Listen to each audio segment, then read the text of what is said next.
Hello and good evening everyone and welcome to the official channel of INNOVA DTU. Over the past 26 years, INNOVA has been a platform where the most ingenious and enterprising brains come together from diverse colleges across the country. It is a techno-management festival which is organized every year consisting of tech exhibition, gaming competitions, educational workshops, guest lectures, live shows and tech competitions. It is rightly said, predicting the future isn't the magic, it's artificial intelligence. And to give you a glimpse of the future, Innova DTU welcomes the person who was an engineer in making himself just 3 years ago, a machine learning enthusiast who is currently pursuing his master's from the Liverpool John Moores University, Mr. Prathamesh Dinkar. Ah, So, welcome, sir. oh, hello, all. Hope you are all safe and doing good. And I am very excited to introduce to machine learning and artificial intelligence. Hope you are all ready. So, before Yes, sir. introducing to machine learning and artificial intelligence to you, let me introduce myself. I am Prathamesh Dinkar.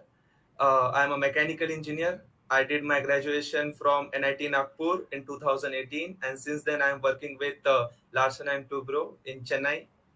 I did my diploma in machine learning and AI after that in from Triple IT Bangalore, and I'm currently doing my masters in John Moore University. Parallelly, I'm doing masters from IIT Delhi. So I'm doing a lot of stuff, but mostly I'm occupied with machine learning. So first, let me share my screen. Uh, just give me a minute.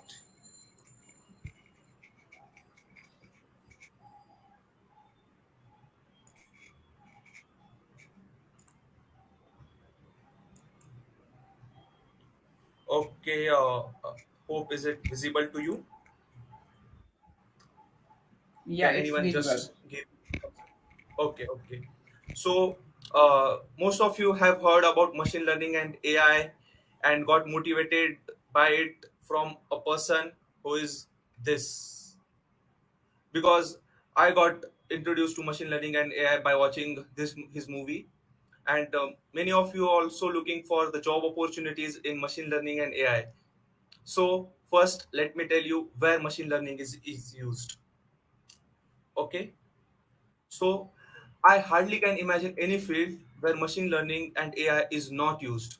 It is in space, it is in healthcare for predicting the health, it is in weather, the mobile application that you see, or Google application which predicts the weather, in manufacturing, in food industry like Zomato and Swiggy. They use machine learning to attract the customers in transportation like Uber and Ola. They use for giving uh, high customer rate. Then it is used in online marketing like Amazon and Flipkart. If you search anything on Amazon or Flipkart, that same thing will pops up on your screen repeatedly until you buy it. And also it shows some recommendation.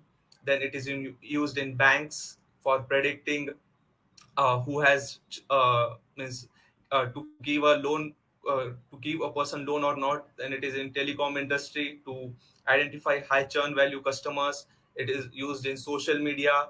There is no social media which is not using machine learning. Every one of them are using machine learning extensively, like Facebook, LinkedIn, Twitter, YouTube, Google, WhatsApp, and whatnot.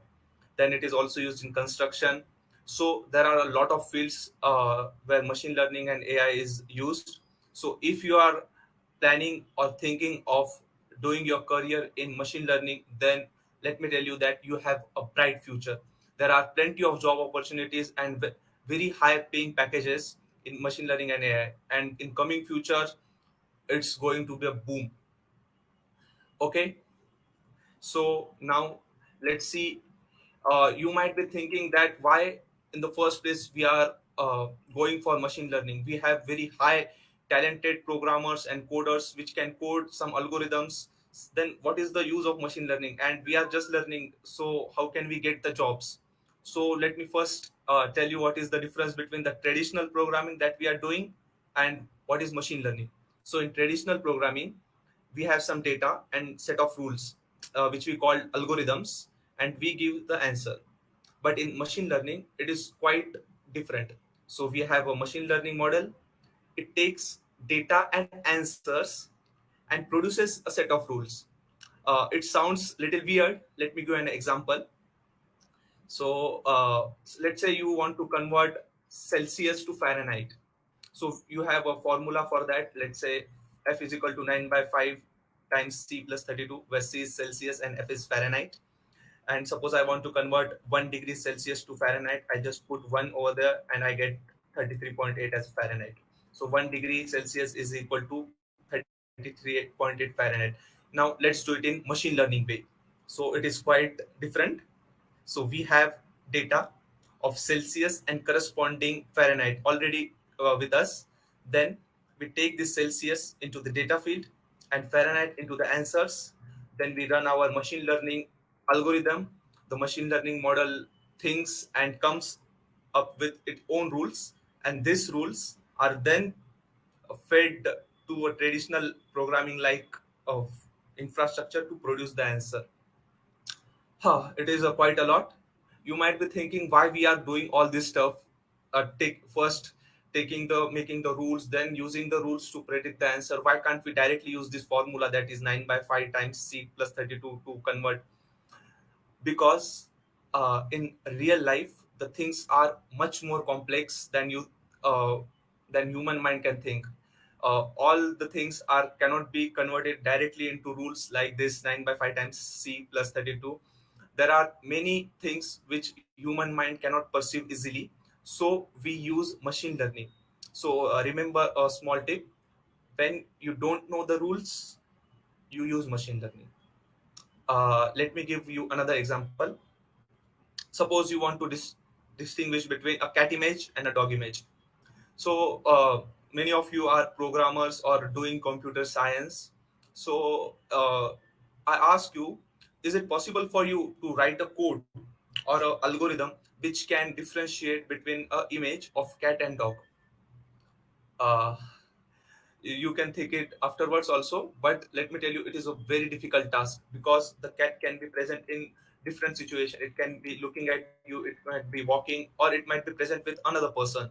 And similar the case with dog, it can be running, or there might be two dogs in an image. So here the machine learning come into play. It can identify the rules and gives you the rules, and you can use the rules to predict whether the image is of cat or a dog. So when you don't know the rules, use machine learning and AI. So now you might be knowing when to use machine learning. So if you have any doubt, you can ask me at any time. Also, at the end, I will keep 5 minutes to 10 minutes to for you to ask the questions. So now let's see how to use machine learning. So the most important thing for using a machine learning algorithm is the data. The data might be present with you or given to you by the client for which you are trying to solve the problem, or you might be using any public sources to get the data. The most important thing is the data. Just remember that. Now, once you have the data, you have to clean it, because no data means in my experience, no data is clean by itself. You have to clean it.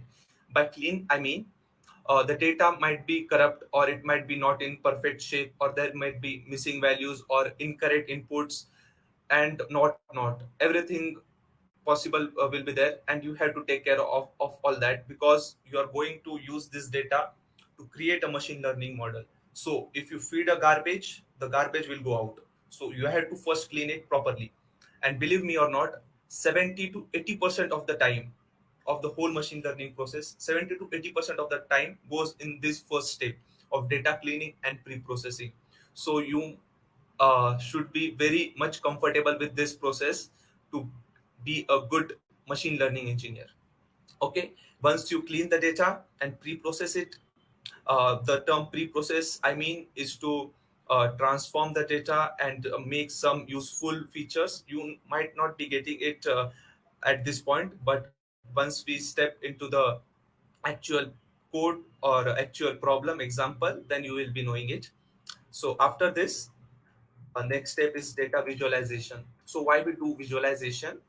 So we do visualization to get a feel of the data, how the data is looking, to understand the relation between two features, and to get some basic understanding of the data. So after visualizing the data and after cleaning the data, we go to create a machine learning model. And this is the simplest step. It is just a one line code. All it takes to create a machine learning model, just a single line of code. I will show you in the example. You might be thinking machine learning is very complex and very difficult to do, but it is just a one line code for normal algorithms. If you are going diving deep into it, there can be up to 10 to 12 lines of code. Once you create a machine learning model and evaluate it, then you can deploy it machine on the server or a cloud for real time predictions or answers. So much talking, let's do it. So I will now go to a platform called as Kaggle. Okay. uh, okay, hope it is visible to you. Can anyone give me some comment? In comment, can you tell it is visible or not? Hello. It's visible, sir. It's visible, sir. It is visible. Okay, fine. Let's. Anyone have any doubt at this point? Because we are diving into the straight into example. This will take hardly some 15 to 20 minutes, and after that we will having the question and answers. So we saw what is machine learning, where it is used, which industry uses it, why it is used, and when it is used, and a glimpse of how it is used. So, in this example, we will be discussing how it is used. Okay, so I am currently on the Kaggle platform. It is free for use. Uh, I'm terming free because we Indians love free things, and if the thing is not free, then we try some different ways to get the thing in free. So it is free, and it is extensively used for data scientists and machine learning engineers. Okay, so if you are planning to start your the machine learning and AI journey, you should have a Kaggle account. It is not a mandatory, but it is a good practice, and you will learn a lot of things on Kaggle. So let me start with the example of this Titanic dataset. It is just a hello world to machine learning. Okay, so you all know that famous movie Titanic. The boat sank in 1912 by hitting a iceberg, and many of the people died. So this data set gives some of the data it has. So first foremost, we have to load the libraries. Uh, for data cleaning and data handling, I will be using these two libraries, NumPy and Pandas. It not the words might not will be familiar to you, but as you practice, they are used in almost everywhere. If you are doing machine learning and AI, these two libraries. Then for visualization, I will be using Matplotlib, Seaborn, Plotly, and I have used this warning to hide the warnings. So let me read the data first. The data is in a CSV format. It is an Excel format, means tabular data. Uh, so I will be using this read CSV method. So can you see this data? Okay. So we have a tabular data where each row represents a passenger, and each column represents the feature of the passenger, like name, age. So I will go through each of these parameters. Passenger ID, it means the we have serialized every passenger 1 2 3 4 5 6 7 8 9. Then whether he survived or not. Zero means the passenger didn't survive, and one means the passenger did survive. P class means the class of the passenger in which he was traveling. Three means class three. One means class one.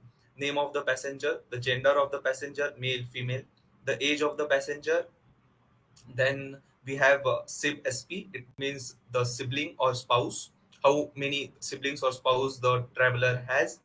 Then parch means the parents or number of children's. Ticket is the ticket number. Fare is how much he paid for getting this ticket. This cabin means the cabin in which the passenger was traveling. And embark means in which location he took that Titanic boat, means station basically. Here S means Southampton. Then C means Cherbourg, and one more is there, Q, which means Queenstown. So the so in short, every row represents a passenger, and every column gives some feature of the passenger. And our task is to identify whether the passenger is survived or not. Here they have given the survived, but in the test they will give just passenger id, the p class name, the gender, age, and everything except survive. And we have to predict using our machine learning model, which we are going to create now, uh, whether the passenger survived or not. Okay, is that clear to all? Okay, any doubts? No doubts. Okay, fine. Okay, so the data has a number of rows as 891. It means that we have 891 passengers, and 12 means 12 features like passenger id. These are 12 in number. Okay, so let's get our hand dirty and do some data cleaning, which will take, as I told you, most of the time. So first we will remove the columns which are not important, like passenger ID, ticket, and name. So whether passenger survived or not, it doesn't depend upon its name. Passenger ID, we have given the passenger the ID 123, so it is it doesn't matter. And ticket, as you can see, this ticket number is also will not matter. So we will remove these columns. Now we will check the data info. It will give the information about the data. It has 891 entries. It means it has a data of 891 passengers and total 9 columns. Previously there were 12 columns, but we removed 3 columns, so now we left with 9 columns. This gives the name of the column, number of null count means uh, it will give the null values, and data type. Int data type means int and float data type means it has a number like 1 2 3 or 12 13,000 like that. And object data type, it means it is a string data type, like name, or survived or not, yes or no, or uh, like string. You got it, I guess. So, and it's taking the around 62 means 63 kb of size, this file size. Now we have the categorical features like the sex, embarked, and p class. Means it is he is male or female is a categorical. The features, the features which you cannot add together, like add, subtract, or divide, are called as categorical. Like you cannot add colors, means red color plus yellow color. uh, in practical you can do, but in this you cannot do it. You can add 10 and 12. You can divide 10 by 12, but you cannot divide a string by itself or by other string. So we call this as categories. Like mm, we have good, awesome, great, like colors, yellow, pink. And like p class, first class, second class, class 3, embarked, location, SCQ, like that.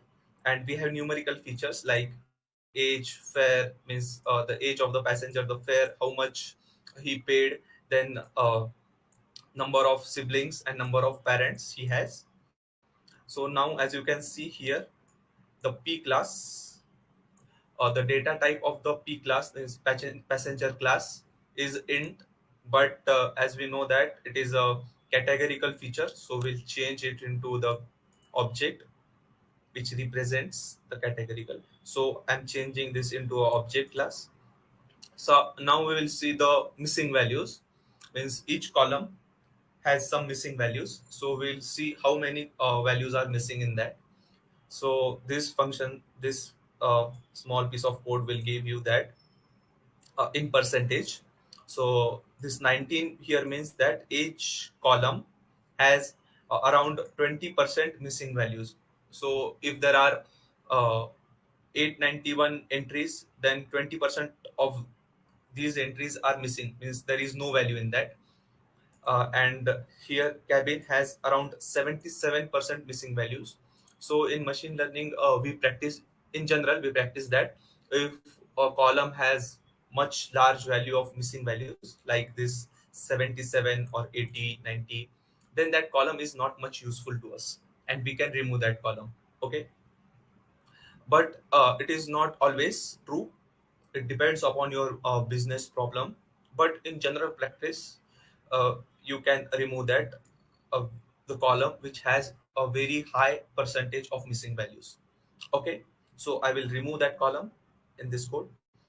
And as you can see, age and embarked, these two columns have some small portion of missing values. It is less than 20. So I will uh, impute the missing values with the median for the age, as it is a numerical feature, and I will impute this for embarked with the mode, as it is a categorical feature. So we are basically replacing imputing the values for the missing values in this piece of code. First we'll remove the cabin, then we'll impute for the age with the median, and for embarked we are using a mode because as it is categorical. Mode means the most frequent value. Okay, now let's do the exploratory data analysis, that is data visualization. uh, 1 minute, let me see the screen big. Okay, can you see it, the numbers, are the numbers visible? 1 minute, can anyone tell? Yes, sir, it's feasible. Okay, you can see the numbers, right? Yeah. Okay, fine, that's good. So uh, yes, okay. So I am using a library called Seaborn for data visualization. It is quite extensively used library for data visualization in the machine learning. So it gives, as you can see, P class means the passenger class. We have three passenger classes: class 1 passenger, class 2, and class 3. And majority of them, 491 passengers, are from class 3. Same with gender, we have 577 male and 314 females embarked. In S, most of the passenger got embarked, means they got uh, station. It is a station called embark. Yeah, you got it, I guess. Huh. Now we'll see the age, which is a numerical feature, and it is quite a normally distributed. Means maximum at the center, and very less at the two sides, which is a bell-shaped curve. We called it as normal distribution curve. While if you see fair, which is the rightmost graph, the peak happens at the early stage and then the graph goes down. We call this type of this curve as skew type.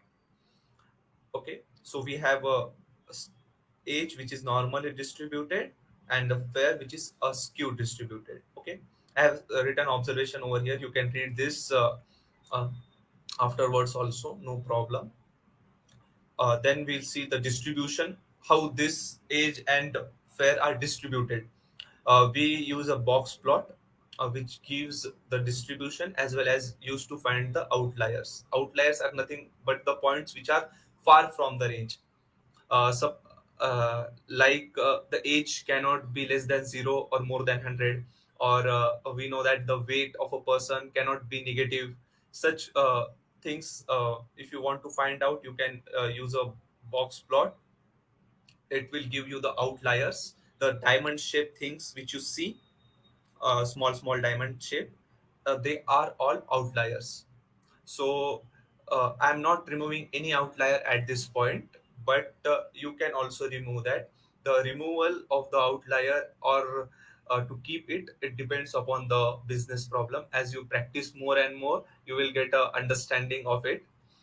It's not an hard and fast rule, like if there are some uh, above 95 percentile you have to remove, then it will applicable to every problem. No, it is not. It is and it depends upon problem to problem, so you have to practice it more to get an understanding. Okay, so in this case I'm not removing any. We'll keep it. Now we will find if there is any relation between the age of a person and the amount he paid. We are doing this to get uh, feel of multicollinearity. It is a term. It means that the two features are very correlated. Suppose you have a feature called x and a feature called 2 times x, and you use them for machine learning algorithm, then your model will give you some false results, and it will be difficult for you to interpret it. So before proceeding to machine learning, actually building a machine learning model, you have to first remove this all the things. So first of it is multicollinearity. So I have plotted age and fare. The fare is in on y-axis and age in on x-axis.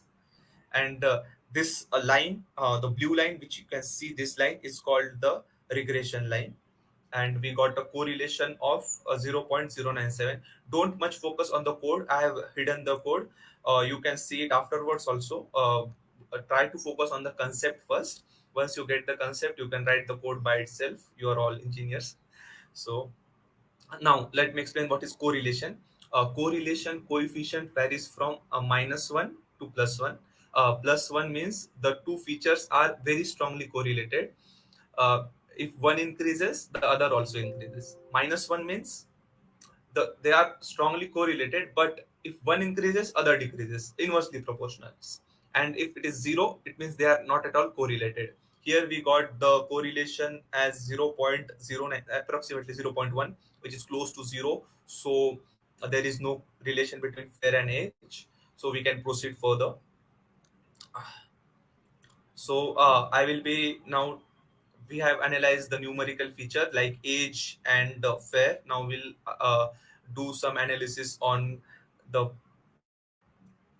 categorical features. First of it is P class, that is the passenger class. We have first class, second class, and third class. Okay, so in the this okay first plot, left top left plot, you can see number of passenger on the y-axis and the class on the x-axis. Class then, that is 491. In the second plot, right, top right, you can see class 1 passengers, the number of survived people are 63%. Here green represent survived, and red represent, or pink, that is pink, pink represents not survived. So 63% of the passengers who were traveling from class 1 survived. And as you can see in class 3, 76% the passengers who survived, who traveled in class 3 didn't survive. Okay, so if you go back in past and happen to travel in this Titanic ship, make sure that you travel in first class, so the chances of your survival are very high. Okay, so this is the average fare paid by the each class. So class 1 passenger have paid the highest fare, which is around 84, and it goes down. So class 3 passenger have paid very less fare. It is very cheap ticket, I guess. And this shows the distribution of age. So class 1 passengers are little, the average age is quite high. This shows the distribution of the age. So they are a little older, while class 2 and class 3 are mm, younger. So this, I think we have, uh, let's say we have crossed 15-20 minutes. Okay, fine. I will speed up the things. So this is for the class, first class, second class, and third class. Similar analysis I did for the gender, that is male or female. It is quite self-explanatory. You can go and Kaggle and search my name Prathamesh Dinkar, and you will see all the notebooks, and you can click on this notebook to get to read. It is free, and you can accessible to access it through your mobile or tablet or PC, anything. So I will skip this portion because I guess we are less time. We have gender, then port of embarkment. So similar analysis I did. You can go through it if you want. So now let's jump try to jump into the machine learning part, for which you are the most excited. It happens for those I have experience, those who are very much excited about machine learning. Their enthusiasm goes down as we proceed, because this data cleaning and pre-processing and data visualization steps take a lot of time, and till we come into the machine learning, building a machine learning model part, they are all exhausted. So uh, be patient. There are only a few steps remaining. So there is now feature engineering. See, feature engineering means you are modifying the current feature or adding another feature which will be helpful for your model to improve its performance. Uh, Let me share you my experience. I had a feature, and I fed directly into the model, and I got accuracy of 80%. Then I took the log of that feature, logarithm of that feature, and then fed it to the model. Then I got a efficiency of accuracy of 90%. So straight 10% increase in the accuracy just by transforming the feature. This is called as feature engineering. It is a very intricate part of machine learning. So um, it requires a quite good understanding of the data and good creativity also. So you might be thinking that which feature we have to take or we have to transform, and which feature we have to add. So that depends upon how your data is and how your understanding of data. There is also not a rule that you should always take a log of a feature or square of a feature, something like that. But there are some methods which you can practice and choose whichever suits for your data. Okay, so right now I'm not going into much detail of the feature engineering part because it will take more 2 hours for that. So I have transformed the fare into a log transform. This is a thumb rule that if you have a skew transformation, like we have fare, uh, you can use log transform or quantile transform or square root transform. So I have used a log transform, and I have also created another feature called as age bins. Uh, Means I have grouped the age into different bins. That is less than 10 years people in one bin, 10 to 25 years in second, 26 to 40, like that. Uh, Now the last step, and after that we will jump into directly creating machine learning model. So we have some features like the port embarkment and the P class, which are categorical features. And our model, the machine learning model, is not much complex thing. It just does four things: addition, multiplication, subtraction, and division. Only four things it knows. And all these things can be basic mathematical operations, and this operation can be performed only with numerical data like 1 2 3 4 5. But we have a categorical data also, like embarkment and P class. So first we have to convert this categorical into numerical data, so that our model can perform a training on that. Okay, so this small function get dummies does that. So it converts the categorical feature into the numeric feature. How it does? Let's say we have, let's say example of P class. We have three classes: first class, second class, and third class. What it does, it creates three new columns for each of the classes. And here it is clear. It has created P class 2, P class 3, and for p class 1 it has not created because we have used the drop first is equal to true. I will explain you that in just a minute. So uh, if a person is traveling from class 3, it will put it as 1 and remaining 2 as 0. If a person is traveling from class 1, it will put it as 1 and remaining 2 columns as 0. And similarly, for if a person is traveling from class 2, it will put class 2 column as 1 and the remaining 2 columns as 0. So if you have two zeros, it means that the person is traveling from the third class. So we remove one class, as we can conclude from the two classes that a person is traveling from the class 3. We try to minimize the data so that our model can train fast. Lesser the data, lesser the size of the data, the faster it will take to train and less time it will take. So this is done, and now we try to build machine learning models. Okay. So we have one thing called as train test split. It is also a important thing to evaluate the model. Suppose a teacher, let me give an example. Suppose a teacher has 100 examples and he want to test a student. So what he does, he gives 100 all 100 example to the student to study, and after that he doesn't have an example so that to test to evaluate the student. Now what he does, he gives only 80 examples to the student for study. The student completes his study, understand the concept. Now the teacher has 20 questions. Now he evaluates the student on the 20 questions. Similarly, we don't give all the data to our machine learning model to study or learn. We give some part of data like 80%, 70% to learn, and we evaluate that model on the remaining 20%. Okay. So here the point 8, as you can see, uh, tells us that we are not giving 100%, we are just giving 80% of our data to our model to study. So don't go into much of the code.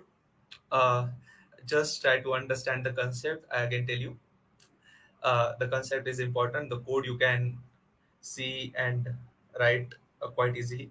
So finally we have come to creating machine learning models. So, for creating machine learning models, you should know that there are actually two types of problems we face. One is regression model, and one is classification. Regression means what we did in Celsius to Fahrenheit conversion. That was a regression problem. We try to predict the numbers, is called as regression. Like we try to predict the sales of a company in coming years from the given date, past experience or past performance of the company. And the second one is classification problem that we are currently solving. Classification means we are predicting yes or no, whether the passenger survived or not. And we also did similar example like classifying a cat on a dog. That is called as classification. So currently we are doing classification. For classification problems, we have set of algorithms in machine learning which we can use. We have logistic regression, decision trees, SVM, k nearest neighbors, then random forest, XGBoost, AdaBoost, cat boost. We have bunch of those. There are a lot of algorithms, and you can choose any one of them.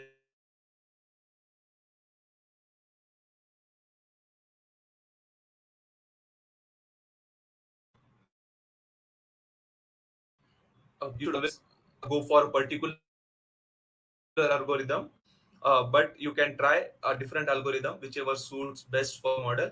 You can go with that. Okay, now I am choosing logistic regression for classification. There is a term regression in this, but don't get confused. It is used for classification.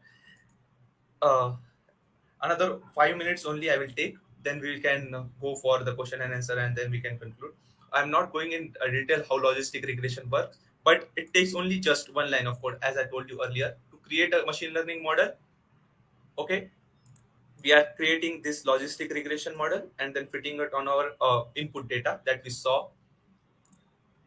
Okay, only this line code. It takes hardly a second, only 1 second, to train a logistic regression model on this data. Okay, I have already trained it. So I am printing the accuracy. It is 81% on train and 80% on test. So train accuracy and test accuracy both are normal 80. uh, it should be around 95 to 96, then we can say that your model is very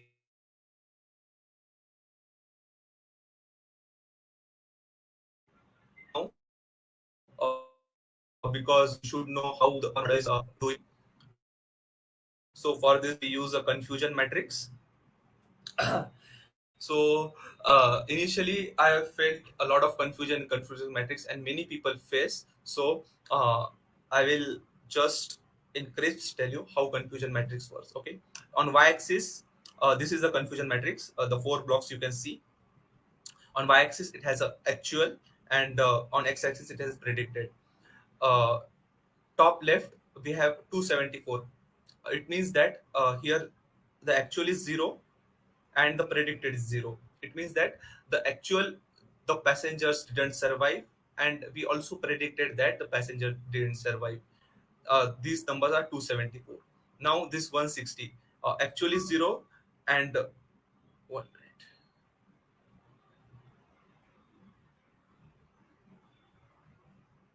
Or the actual is 0 and the predicted 1 means uh, the passenger actually didn't survive, but our machine learning model is predicting that it is survived.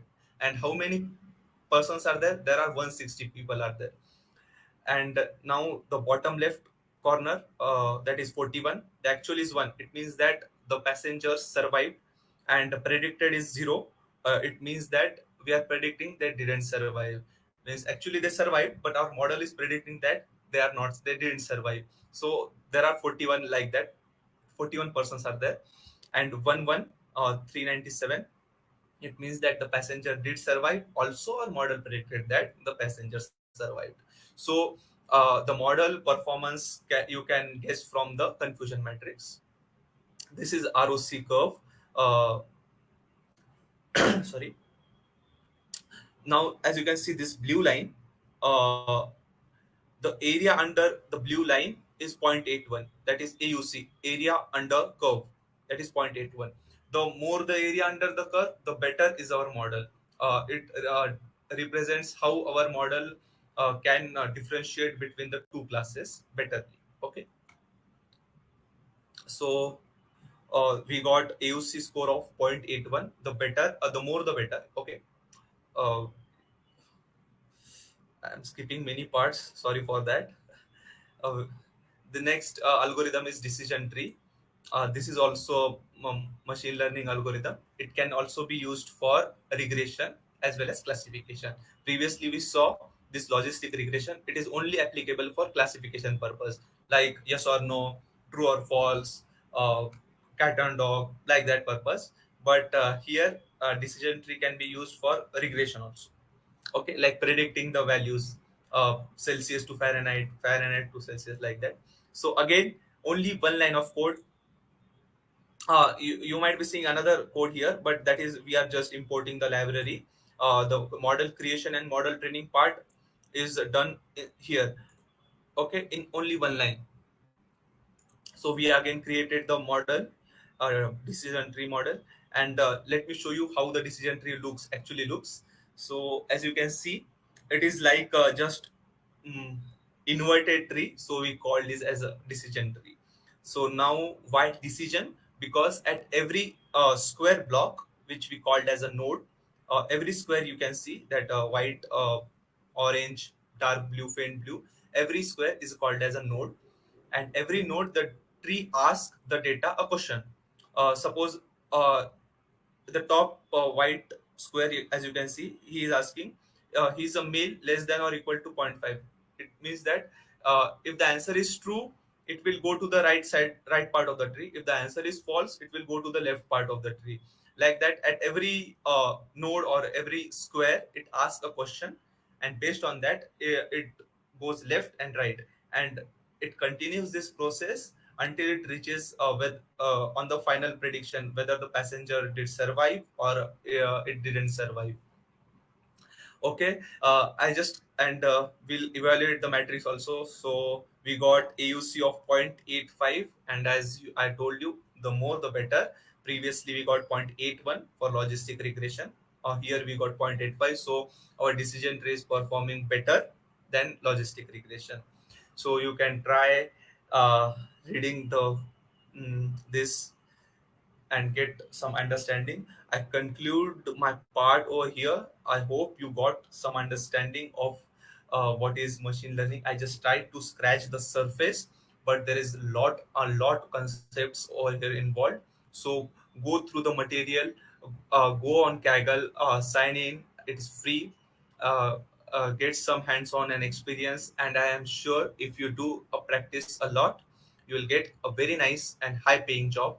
The average salary for just freshers is around 10 for just freshers. If you have experience, it can go to 20, 30 also. So there is a lot of scope in the future of machine learning and artificial intelligence, and there is no branch or there is no industry which doesn't use it. So there are a lot of scope. uh, so all the best. Stopping sharing my screen now. Okay, so if you have any doubts, we can chat now. Yes, sir. I must Okay. say, sir, words fell short for what an enthralling and informative this presentation was. Thank you so much, Oh, sir, that's for your thank you so much, sir, for your valuable words and guidance. okay. And Someone is asking questions over yeah, here. yes, sir. Okay, can you read them Yeah, out? the Okay, first please read question, so that I can ask. the first question, sir, here is: can a machine learning model have 100% accuracy? Yes, it can have, but it is of no use. It is 100% accurate. It means that it has memorized all the things which you have given. Suppose you are a teacher, you have given some 10 problems of addition to a student. The problems are 1 plus 2 is equal to 3, 5 plus 8 is equal to 13. The student has memorized all the answers without understanding the concept of addition. And when the teacher gives the same problems to the student again, it just has memorized it and writes all the answers down, and it gets 100 marks. He is 100%, he got 100 marks, but it doesn't mean that he understood the concept. In the similar fashion, in machine learning model, our machine learning model should understand the patterns, hidden patterns, and the rules, not just memorize the answers. Okay, so you can get a 100% accuracy, but it's not a good model. Okay, thank you, sir. I hope the person must have got the answer. Yeah. And the second question, sir: what is difference between supervised and unsupervised machine learning? Okay. uh, I have given all the examples of supervised machine learning. Supervised machine learning means, uh, suppose there is a child, and you want to teach the child what is the apple and what is banana, what is the difference between. So you give the child 10 images or 100 images of apple and tell him that this is apple, this is apple, and 100 images of banana and tell him that this is banana, this is banana. So you are supervising the child to learn the difference between banana and apple. Okay, this is called as supervised learning. In unsupervised learning, you are not there, the child is alone, and it by himself or itself tries to learn what is the difference between a banana and an apple. This is called as unsupervised learning. In mostly games, this is used. As you can as I can remember, this is a chess engine. Google uh, um, Google's AI, which can outperform any human, and it is based on unsupervised machine learning. Okay, thank Hope you, you sir. answer that question. Yeah, Next, and anyone is there?